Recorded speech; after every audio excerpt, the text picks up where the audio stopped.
સ્થાનિક સ્વરાજની ચૂંટણીમાં જે પ્રકારે આમ આદમી પાર્ટી દ્વારા આખી રણનીતિ ઘડવામાં આવી હતી, હવે એના જ ભાગરૂપે આગળ જે 2027ની વિધાનસભાની ચૂંટણી આવવાની છે તેને લઈ આમ આદમી પાર્ટી દ્વારા હવે નવા હોદ્દાઓ જે છે લોકોને આપવામાં આવી રહ્યા છે અને આમ આદમી પાર્ટીને વધુ મજબૂત કરવાની તૈયારીઓ હાથ ધરવામાં આવી છે। શું ને સમગ્ર મામલો તેના વિશે વિગતે ચર્ચા કરીશું। નમસ્કાર, હું છું પ્રથમ મોદી, આપ જોઈ રહ્યા છો નિર્ભય ન્યૂઝ।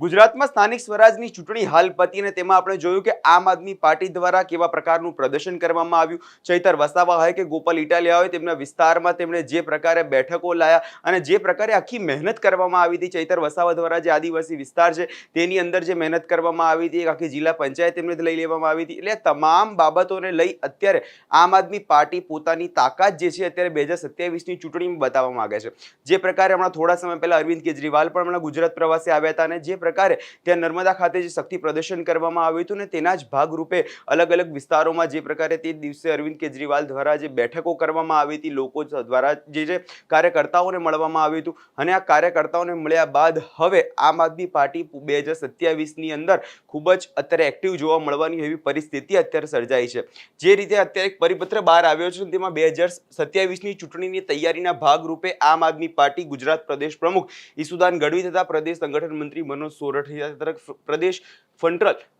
પ્રવીણ રામ અને પ્રદેશ પ્રમુખ મહિલા મોરચાના પાયલ સાકરિયા સાથે થયેલી ચર્ચા મુજબ સંગઠન મંત્રી મહિલા મોરચા તથા પ્રદેશ મહિલા મોરચાના ઉપપ્રમુખ તથા નીચે મુજબ નિમણૂક કરવામાં આવી છે। અને આની અંદર સૌથી મહત્વની વાત એ છે કે આ જે પ્રદેશ ઉપપ્રમુખ છે તેની અંદર નેહા કેવલ રામાની, માધવી મકવાણા, મેરૈયા મનીષાબેન, જીનિશા ગૌતમ પારાણી, ગીતાબેન પર્વતભાઈ રાઠોડ, કાજલબેન ઈરેન કુમાર ઘોઘારી, રચનાબેન હિરપરા, એટલે તમામ જે નામો છે તેમાં ખાસ નામ જો કોઈ ચર્ચાનું હોય તો એ છે પદ્મિનીબા ગિરિરાજસિંહ વાળા। તેમને અત્યારે પ્રદેશ ઉપપ્રમુખનું પદ જે છે આની અંદર આપવામાં આવ્યું છે। એટલે 2027ના જે ચૂંટણી આવવાની છે તેને લઈ પદ્મિનીબાને અત્યારે ખૂબ જ અત્યારે આગળ રાખવામાં આવી રહ્યા છે। જે પ્રકારે પદ્મિનીબા આમ આદમી પાર્ટીમાં જોડાયા હતા અને જેના પછી હવે એમને જે આ પદ આપવામાં આવ્યું છે તેને જોતા આમ આદમી પાર્ટી દ્વારા એવું લાગી રહ્યું છે કે ક્યાંક ને ક્યાંક પદ્મિનીબા વાળા પર વિશ્વાસ મૂકવામાં આવી રહ્યો છે કે હવે જે ચૂંટણી આવવાની છે તેની અંદર ખૂબ જ અત્યારે જોવા જઈએ તો આમ આદમી પાર્ટી એવું વિચારી રહી છે કે 2027માં તે પોતાની સરકાર બનાવી શકે।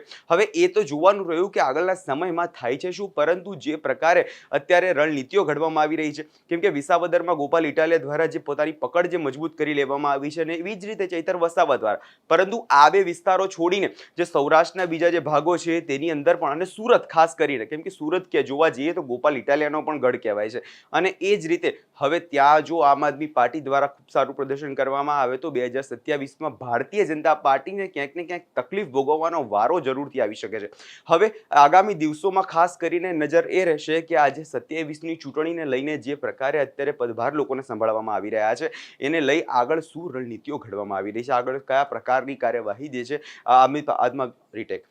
આગળ કેવા પ્રકારની કાર્યવાહી આમ આદમી પાર્ટી દ્વારા કરવામાં આવે છે। કેમ કે જોવા જઈએ તો એક તરફ કહેવાતું બી એવું હોય છે કે આમ આદમી પાર્ટીમાં અંદરો અંદરના ડખા ખૂબ વધી રહ્યા છે, અંદરો અંદર ડખાના કારણે આમ આદમી પાર્ટી ક્યાંક ને ક્યાંક તૂટી રહી છે। પરંતુ જોવા જઈએ તો આમ આદમી પાર્ટી અત્યારે કદાચ તૂટી નથી રહી, પરંતુ જે પ્રકારે અત્યારે ચૂંટણી આવવાની છે તેને લઈ તૈયારીઓ જરૂરથી કરી રહી હોય તેવું અત્યારે ખાસપણે લાગી રહ્યું છે। કેમ કે 2027ની ચૂંટણી હવે થોડાક જ સમયની અંદર છે અને હવે આમ આદમી પાર્ટી કોઈ પણ પ્રકારે કચસ મૂકવા નથી માંગતી અને એને જ લઈ આજે બધા હોદ્દેદારો જે નક્કી કરવામાં આવે છે, પ્રદેશ ઉપપ્રમુખના જે પદ જે બધાને આપવામાં આવ્યા છે તેને લઈ આગામી દિવસોમાં ખાસ કરીને નજર એ રહેશે કે ખરેખરમાં ગુજરાતનું રાજકારણ હવે કઈ દિશામાં જશે। શું આમ આદમી પાર્ટી ભારતીય જનતા પાર્ટીને ટક્કર આપી દેશે, કેમ કે પછી વાત એવી આવે છે કે કોંગ્રેસ તે મુખ્ય વિપક્ષ કહેવામાં આવે છે કે કોંગ્રેસનું પત્તું કપાઈ જશે કે મુખ્ય વિપક્ષ તરીકે હવે આમ આદમી પાર્ટી જરૂર ઉભરી આવશે તેવું અત્યારે ચોક્કસપણે લાગી રહ્યું છે। આ વિષયમાં તમારો શું અભિપ્રાય છે અમને કમેન્ટ કરી ચોક્કસથી જણાવજો। અમારી ચેનલ નિર્ભય ન્યૂઝને